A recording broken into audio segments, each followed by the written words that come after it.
오늘은 간단하게 몇 가지 주요 이슈들 좀 보겠습니다. 자산 시장. 일단 S&P 500 지수, 미국 지수 3대 지수 전부 다 1% 넘게 끝났고요. 유럽도 상대적으로 좀 초반엔 굉장히 장이 강했거든요. 근데 후반에 다 말아먹고 끝난 데들이 있습니다. 그래서 이게 미국 S&P 500 지수 보면 이 장 시작부터 급락하면서 추세적으로 계속 빠졌고요.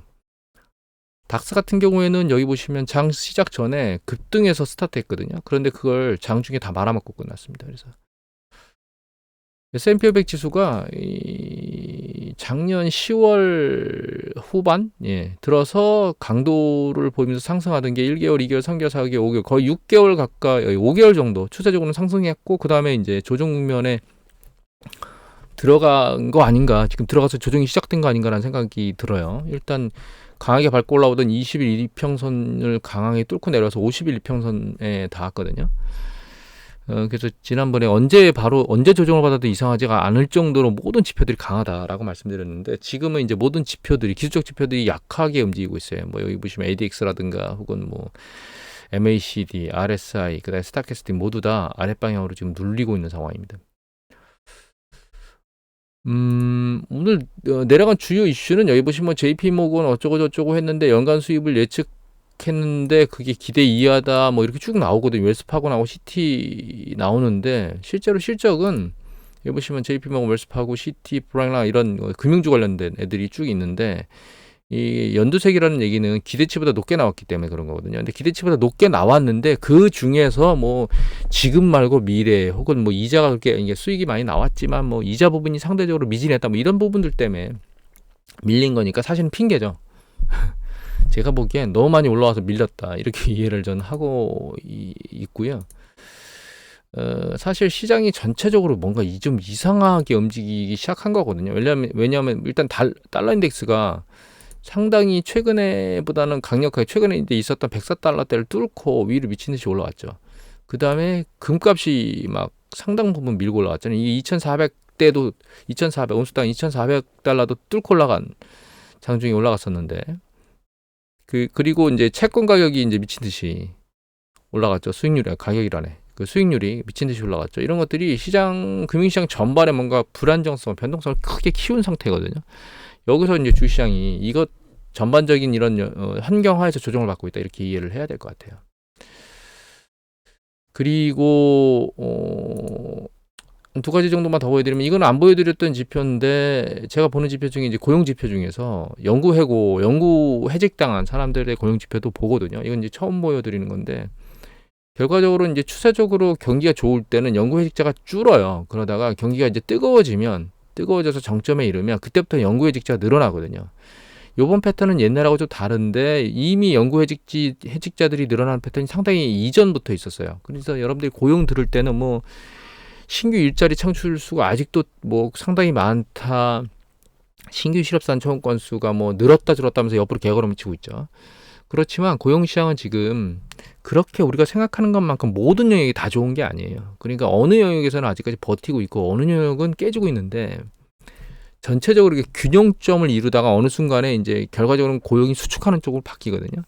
그런데 지금 이제 고용이 수축하는 쪽에 수축하려고 하는 거의 인접 부분까지 근접한 것 같습니다. 물론 최근에 신규 고용 숫자하고 신규 해고 숫자를 빼서 보는 게 있습니다. 이제 그 달에 고용된 거죠, 실제로.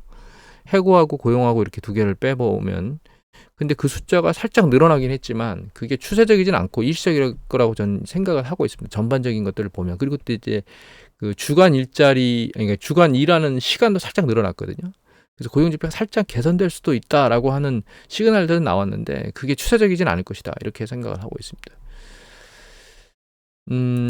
그리고 이제 중국 지표 같은 것 중에서 봐야 될 게 이게 대출 시종 영역 부분인데, 이게 중국의 그 대출 잔액의 전년동기 대비 증감률이거든요. 이게 추세적으로 계속 줄고 있어요. 그러니까 신용 창출, 시장에서 자금을 은행에서 끌어다 쓰는 그런 규모들이 점점 증가율이 떨어지고 있다는 뜻인데, 이게 떨어지고 있다는 얘기는 결과적으로는 그만큼 신용을 당겨서 뭔가 쓰거나 투자할 매력도가 적다는 얘기겠죠. 그 경제가 뜨거워지는 게 아니고 약간씩 식어가는 그런 패턴의 뉘앙스를 보이고 있는 것 같습니다, 지금. 그리고 중국의 수출이 나왔는데 수출이 마이너스 3% 정도 빠질 거라고 예측했던 게 마이너스 7점 뭐 거의 2배 가까이 빠졌거든요. 그러니까 중국이 최근 주식시장이 1.5분 쭉 밀고 올라왔잖아요.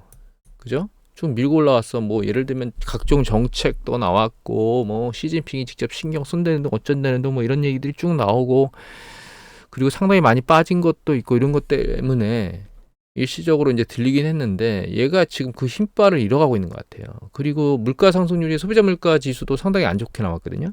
또 디플레이션에 대한 우려를 할 만큼 0.1이든가요? 마이너스 0.1이든가요? 그 정도 빠졌기 때문에 1, 2월 달에는 급등했었습니다. 인플레이션이. 그런데 그게 쭉 빠졌어요. 아래로 급락했거든요. 그래서 디플레이션에 대한 우려가 아직 살아있는 상황인 거다. 중국은. 그래서 이제 예전에도 말씀드렸지만 얘가 많이 빠졌기 때문에 여러 가지 이유 어떤 이유를 대서건 반등할 수 있긴 한데 이게 추세적인 쉽지 않을 거고 추세적이라 하더라도 상대적으로 다른 쪽에 투자하는 것에 비교해서 강도가 그렇게 추세적으로 강할 수는 없을 것 같다라는 말씀을 드리긴 했는데 시진핑 리스크가 아직 소멸되지는 않았거든요. 그래서 제 생각에는 중국 지수는 좀 안타깝게도 단기적으로나 중장기적으로 그렇게 긍정적이지가 않을 것 같다라는 생각을 계속 하고 있습니다. 그 다음에 금을 보면 이거 골드 ORG 사이트에 나오는 거거든요. 이게 이제 여기 있는 고동색 있죠. 요게 금값입니다. 그 다음에 여기 보시면 이제 그 나머지 밑에 있는 색깔이 칠해져 있는 여러 가지 요게 금 ETF 투자 잔액이에요. 과거에는 이거 예전에 보여드렸죠. 금 ETF 투자 잔액이 금값을 결정하는 주요 요건이었는데 2023년도 들어오면서 그 궤적이 깨져 있는 상황이거든요. 그런데 이게 깨진 이유를 모니터링을 해보면 뭐 여러 가지가 있습니다. 여기 보시면 뭐 이게 가격입니다. 이게 가격이고 이건 작년 23년도 그 4월달 그러니까 2023년도 들면서 여기서부터 여기 요령이 깨진 얘기거든요. 금값이. 그래서 여기 보면 뭐 귀금속 만드는 데 들어가는 것. 그러니까 여기서부터 깨졌는데 이거는 별 의미가 없죠.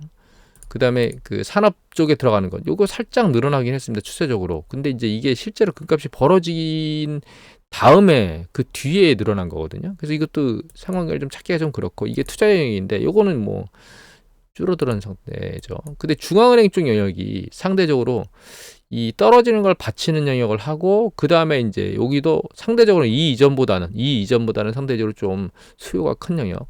그리고 이 영역의 가장 주요 핵심 세력이 이제 중국이라고 하는 그런 얘기들이 있어서 지금 아마도 중앙은행이 금을 매집하는 것이 금값을 밀어올리는 것의 중요 요인은 맞는 것 같아요.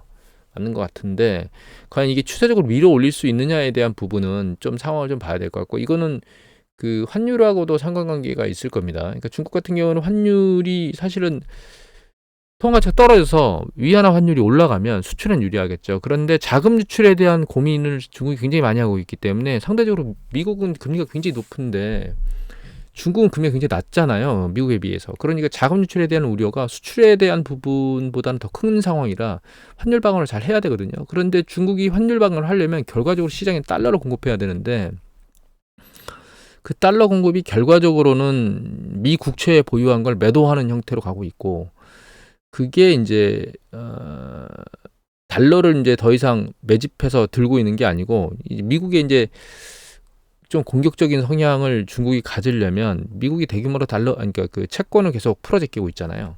그 풀어제끼고 있는 것에 충격을 주려면 내가 채권을 들고 있느니 아예 금을 사겠다 이런 쪽으로 지금 움직이고 있는 것 같거든요. 물론 그거 이외에 이 부분은 빼고 추가적으로 말씀드리면 더 길어지니까 여하튼 그래서 금 쪽에 대한 수요가 있긴 한데 그럼 금값이 계속 올라갈 거냐라고 하는 부분에 대해서는 저는 약간 부정적입니다. 이거는 매크로트렌즈.net 사이트에 나오는 건데요. 여러분들이 보시는 금값은 이겁니다. 이렇게 보거든요. 그래서 이게 금인데 금은 이렇게 보면 사이클을 알 수가 없어요. 주기를 알 수가 없습니다. 가격 주기를. 그래서 금은 반드시 인플레이션을 적용해서 봐야 됩니다.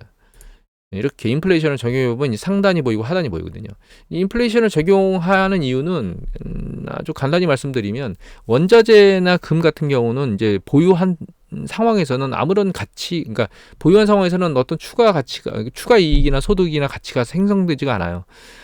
그 금융자산 같은 경우는 배당이라든가 이자가 나오게 되고, 그다음에 부동산 같은 경우는 임대소득이나 이런 것들이 나오기 때문에 추가 가치가 나와서 인플레이션을 적용해 본다고 해서 사이클이 잡히진 않는데, 원자재나 금 같은 경우는 추가 가치가 존재하지 않기 때문에 단순히 그 시점에 교환 가치만 존재합니다. 교환 가치. 그 교환 가치, 화폐하고의 교환 가치. 그 교환 가치가 이제 수급에 따라서 영향을 받게 되긴 하는데, 결과적으로 교환 가치의 상단에 오게 되면 이제 머리를 짓눌리게 되는 현상을 보게 돼요. 그게 이제 2011년에도 일어난 거고 2020년 8월 달에도 일어난 거거든요. 최근 예전에도 계속 말씀드렸지만 얘가 올라갈 여력은 존재한다. 하지만 이제 명목상 2,000달러 좀 넘어가면 계속 눌리고 있다라는 얘기는 드렸었는데, 지금 이제 그 명목상 눌리는 거, 심리적 그 부분을 깨고 위로 올라왔어요. 이거는 이제 주식시장이 사실 너무 과도하게 올라왔기 때문에 그 불안감 때문에 대체처를 찾고 있는 것 중에 하나로 금값이 밀려 올라왔다고 이해를 하시는 게 사실 저는 더 좋다고 생각해요. 사실은 이 이전에 앞에서 본 중앙은행들이 금을 많이 샀기 때문에 밀고 올라왔다라고 하는 것도 영향을 미쳤겠지만, 저는 그 부분의 영향보다는 사실 주식시장이 일정 부분 경제 전반, 글로벌 경제 전반을 반영했을 때 저렇게 무섭게 올라가도 되는 거냐라고 하는 불안정성은 좀 띄고 있는 거거든요. 그리고 전체가 다 밀어올리는 게 아니고 AI라고 하는 어떤 특정 섹터가 밀어올리고 있기 때문에 모든 투자자들이 다 주식시장을 긍정적으로 보고 강력하게 보는 것은 아니에요, 사실은. 그런 것 때문에 대체 투자처를 찾게 됐고, 그 투자처 두 군데가 금하고 비트코인이다. 그래서 이게 금이고요. 이게 비트코인이거든요. 이게 주가고. 그래서 결과적으로는 이 마지막에 이 금값이 쭉 추세적으로 밀고 올라가는 이유는 이 주식시장이나 이런 것들이 불안정해지면서 그 대체 자산을 찾기 위해서 여기 올라가고 있는 거고, 비트코인도 실제로는 이제 주식시장하고 맞물려서 보시면 비트코인이 어디하고 상황이가 높으면 주식시장하고 상황이가 높아요. 변동성은 큰데 추세는 주식하고 상황이가 높거든요. 그래서 일정 부분은 이제 조정 국면에 들어가고 있는 거 아닌가. 그래서 비트코인 조정 받을 거냐? 예, 주가 조정과 비트코인 조정이 같이 일어날 거라고 보고 있습니다. 금값은 조정이 일어날 거냐? 이제 거의 끝자락에 다 와 있는 것 같아요. 그래서 이걸 보여드린 거거든요.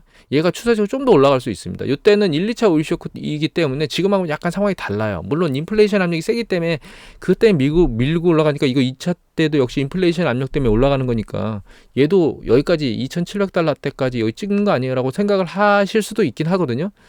그런데 이때 인플레이션하고 지금 인플레이션이 조금씩 아래로 내려오는 게 속도가 느려질 거다, 이런 생각을 하는 거지 미친 듯이 위로 튈 거다라는 생각을 하지는 않아요. 물론 그런 불안정성이나 이런 것들이 이스라엘이 확전을 시키려고 하는 막 애를 쓰는 것 때문에 커지고 있는 걸 알고 있지만, 실제로 그렇게 확전이 될 거라는 생각은 안 하고 있습니다. 이스라엘은 어떤 형태로든 이란의 공격을 하고 반격을 받으면 거기서 이란이 공격을 할 때 미국의 참전을 유도해서 중동을 확전시켜서 뭔가 전쟁을 확대시키고, 그래서 팔레스타인 자기가 하고 싶은 대로 거기도 다 밀고, 그 다음에 뭐 후티 반군이나 그 위에 헤즈볼라나 뭐 이런 쪽 다 밀고 뭐 이런 생각을 하고 있는 것 같은데, 이란이 그걸 이제 참전할 생각이 없는 형태로 지금 계속 미국하고 얘기가 되고 있는 것 같아요. 이미 공격을 했으면 지금 대대적으로 확정이 되려면 이란이 공격을 때려야 됐지 않았을까요? 자기 영사관이 폭격받았는데도. 최근 뉴스 보도를 보면 이 얘기가 좀 그렇긴 하지만, 최근 뉴스 보도를 보다 보면 과거 홀로코스트의 희생자라고 안쓰럽게 생각했던 이스라엘이 완전히 180도 바뀐 형태로 저는 이미지를 느끼고 있습니다. 이스라엘이. 물론 소수의 그 정치 세력들이 그렇게 하고 있긴 하지만 정치인도 잘 뽑아야 됩니다.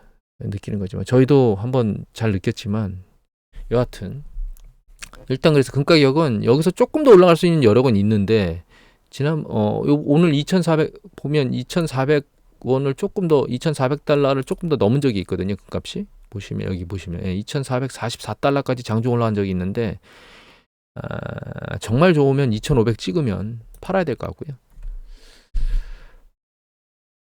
올라갈 때까지 거진다 올라왔다. 조금 더 올라갈 수 있는 여력이 있지만 또 다시 금값이 밀릴 여력이 생긴다, 이렇게 이해를 하고 있습니다. M자 중에 올라가다가 이제 내려올 거다라고 얘기를 드렸는데, 그 M자에 초반부 올라갔다가 이제 내려오는 게 시작된 게 아닌가라는 생각을 하고 있고, 이거 정리하고 있네. 뒤에 좀 더 말씀드려야 됩니다. 잠깐만요. 추가적으로 말씀 더 드리고, 이게 환율이거든요. 환율인데 달러 인덱스가 캔들 차트입니다. 얘가. 그 다음에 이 파란 게 한국 원달러 환율이에요. 그 다음에 이 노란 게 중국 위안화입니다. 그 다음에 요게 엔화예요. 엔화는 150 지금 얼마야? 153엔? 예, 151엔, 150엔 뭐 기준선을 가지고 있다가 이걸 뚫고 올라갔어요. 일본 일본 은행장이 뭐 통화 정책을 일드캡 컨트롤을 빼고 기준금리 조작으로 가서 뭐 금리 올리는 쪽 어쩌고저쩌고 이런 얘기를 했는데 위안화 방어는 못 하고 있습니다. 그래서 뭐 하나 보여드리면 이거거든요. 이게 위안화 관련된 그 풋 포지션이 계속 늘어나고 있어요. 헤지 펀드들이 위안화 가치가 떨어지는 쪽으로 베팅을 계속 해대고 있거든요, 지금. 그래서 위안화 환율이 방어가 안 되고 있습니다. 우리나라도 지금 미친 듯이 올라가면서 3,000 뭐 저지선이 3,500원 어쩌고저쩌고 얘기하던 게 지금 뚫고 3,000이네. 1,379원, 1,380원에 거의 육박했거든요. 예전에는 제가 1,300원 깨지고 1,200원대 후반이면 사시고요. 이렇게 얘기를 계속 드렸는데 지금은 희망사항이 1,300원대 초반이입니다, 지금. 그래서 환율이 상대적으로 굉장히 밀려 올라와 있는 상황이고, 금값도 일정 부분 많이 밀려, 비트코인도 올라가고 있고, 올라갔었고 이제 조정받고 횡보하고 있죠. 전체적으로는 약간 변동성들이 다 커졌어요. 자산시장이 약간 과거에 있지 않은 패턴들이 막 늘어났거든요. 이건 이제 조정의 시그널이라고 이해를 하고 있습니다. 저는 개인적으로. 그래서 결과적으로는 조정이 아니 일어날 수가 없고, 조정 국면의 시작이 이제 들어간 것 같고, 그래서 20일 이평선 깨지고 50일을 거의 붙었거든요. 52동 평균선에. 모든 시그널들은 다 아랫방향으로 깨지고 있고. 그래서 M자 중에 위로 올라온 거 끝나고 아래로 이제 M을 찍으러 내려가고 있는 것 같아요. 이 조정이 얼마나 될지는 잘 모르겠습니다. 저도 개인적으로. 왜냐하면 투심이 굉장히 강력했다가 이 강력한 게 유지될지 두집일지를 알 수가 없어요. 그래서 향후에 뭐 이제 요번에 이제 실적 시즌이 이제 들어온 건데, 실적 시즌에서 지표가 긍정적으로 나온다고 해서 꼭 긍정적으로 반응할 거냐, 그것도 지금 판단하기가 쉽지가 않습니다. 그리고 지난번에 엔비디아에서 잠깐 보여드렸지만 실적이 긍정적으로 나왔음에도 불구하고 상당히 큰 폭으로 오르지 않는 상태에서 사실 엔비디아가 실적이 그러니까 기대치를 넘게 나오는데도 불구하고 그 정도 수준은 이미 반영됐으라고 하고 주식이 한 3일 정도 쭉 빠졌었잖아요. 그러다가 실적이 굉장히 크게 나오니까 위로 쭉 튀어서 올라갔거든요. 그렇게 일단 기대치 정도 나오면 그걸로 해결되는 건 아닐 것 같은 상황이 벌어질 수 있는 거예요. 이게 JP모건이나 이런 그 금융주 쪽에서 이미 실적치가 기대치보다 높게 나왔는데도 불구하고 주시장에 밀리는 이유가 그렇게 해석이 되고 있기 때문에 밀린다고 판단을 해봐야 되거든요.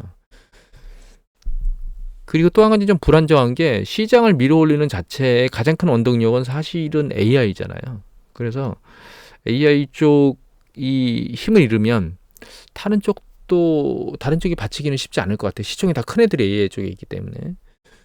그리고 또 한 가지는 엔비디아가 과연 1인 독재 체제로 강력하게 계속 밀어올릴 수 있겠느냐라고 하는 물음표를 찍게 하는, 뭐 예를 들면 구글이 칩을 만들었다는 둥, 뭐 인텔이 어쩌다는 둥 AI 쪽에 이런 얘기들이 막 꼬물딱꼬물딱 나오고 있고, 삼성에서는 약간 성과는 떨어지지만 뭐 전력 효율이 좋은 뭐 이런 뭐 반도체, AI 반도체를 뭐 끄집어냈다는 뭐 이런 얘기들이 막 나오고 있잖아요.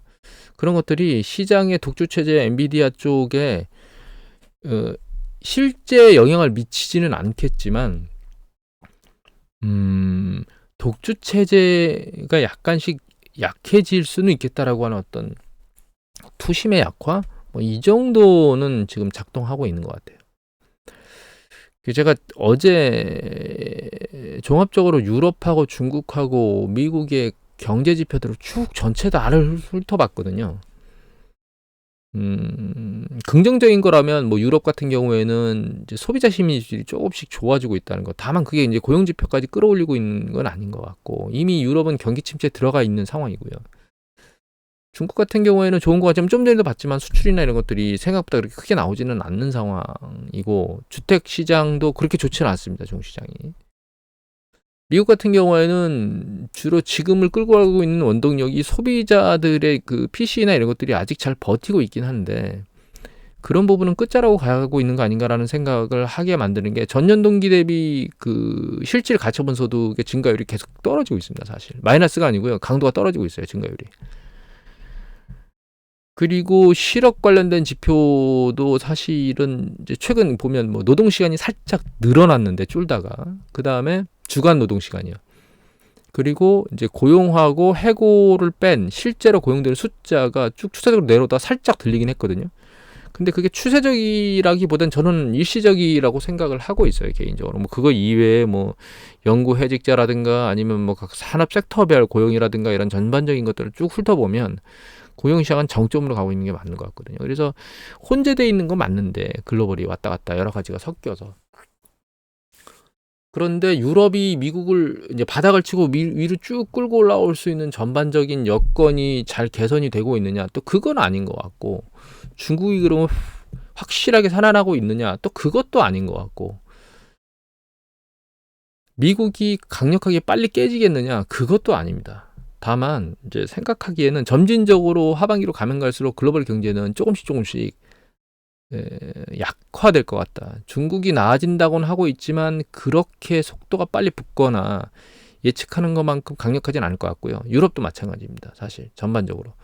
미국 시장이 잘 버티고 있는데 미국이 계속 버티겠느냐? 그거는 약해지고 있는 과정으로 가고 있는 것 같고, 바이든이 IRA법이나 최근에 칩스법이나 혹은 뭐 학자금 대출, 뭐 탄감이라든가 이런 여러 가지 그 재정 지출 정책을 통해서 미국 경제를 떠받치려고 애를 쓰고 있고 일정 부분 떠받쳐지고 있고, 그런데 그게 이제 부작용이 결과적으로는 인플레이션이 작동을 계속 하고 있다는 거예요. 그래서 빨리 내려오지 않고 뭔가 계속 버티게 만들고 있는 그런 여건들이 결과적으로 미국 경제의 주름살을 만들어서 정점 이후에 이제 수축하는 그런 과정을 우리가 시간이 지나면 지날수록 보게 될 것 같고, 올해 한 중반 정도면 시작될 것 같다고 생각됐던 그런 이제 경기 위축이 내년도 상반기가 돼서야 일어나지 않을까라는 생각을 하고 있고, 그래서 지금 이제 우리가 중요하게 봐야 될 지표는 미국의 이제 소비자 지출 지표하고요. 그 다음에 그 고용 지표, 이 두 가지가 이제 미국이 실제로 수축 국면에 진입하게 되는 거냐라고 하는 부분들을 이제 보는 지표가 될 것 같고, 그 지표가 실제로 그렇게 약간 위축되는 과정으로 나왔을 때 주식시장이 어떻게 반응을 하느냐가 결과적으로 M자 중에 내려왔다가 다시 위로 반등하는 강도를 결정하게 될 거예요. 그래서 지금 이제 내려왔다가 조정받은 다음에 반등한 뒤에 전고점을 돌파할지 안 할지는 지금은 판단하기가 쉽지 않은 게, 그 강도하고 그 시기, 좀 전에 말씀드렸던 고용하고 이제 소비 지출, 요게 그것들을 만들 거기 때문에 그거는 상황을 모니터링 해봐야 될 것 같습니다. 그래서 다시 재반등한 이후에 이제 그때는 추세적으로 쭉 일정 부분의 조정 국면을 좀 깊이 보이게 하지 않을까. 다만 그 조정 강도가 과거보다는 세지 않을 것 같아요. 과거에는 뭐 예를 들면 마이너스 40%, 뭐 50%막 이렇게 조정이 일어나는데, 지금은 그거보다는 상대적으로 좀 약하게 일어날 수도 있겠다. 이번 경기 수축은. 그런 생각은 하고 있습니다. 다만 그럼 미국의 연준의 금리가 한 1% 정도 내리는 걸로 그 조정이 끝나겠느냐라고 하는 부분은 저는 개인적으로는 부정적으로 보고 있거든요. 그 마지막으로 볼까요? 네, 프레드입니다. 이게 미국의 기준금리인데 여기 짙은 색으로 표시된 게 이게 연준의 미국이 경기가 수축했던 때거든요. 그런데 과거에 실제로 경기 수축에 진입하면 가장 짧게 진입하고 살짝 소프트 랜딩으로 끝났다고 하는 게 90년대거든요. 요때 경기 수축인데, 이때도 사실 기준금리는 상당폭 내려왔어요. 9%대 있던 게 2%대 3%까지 나왔어요. 거의 뭐 6%가 넘게, 거의 7% 가까이 내려왔거든요. 그 이전에도 금리가 한 1% 조정받고 경기 수축을 넘어간 적은 없습니다, 사실. 그래서 연준의 기준금리를 조작해서 한 4번 내리면 1%거든요. 그 정도로 경기 수축이 끝나고 새로운 사이클을 만들 수 있겠느냐. 저는 여기는 굉장히 이 부분에 대해서는 굉장히 부정적으로 보고 있습니다. 그래서 일정 부분은 금리가 내려가줘야 될 것이다. 그래서 기준금리가 한 3% 정도는 내려가야 되는 게 아닌가라는 생각은 개인적으로 하고 있긴 합니다. 일단 오늘은 이 정도로 마치도록 하겠습니다.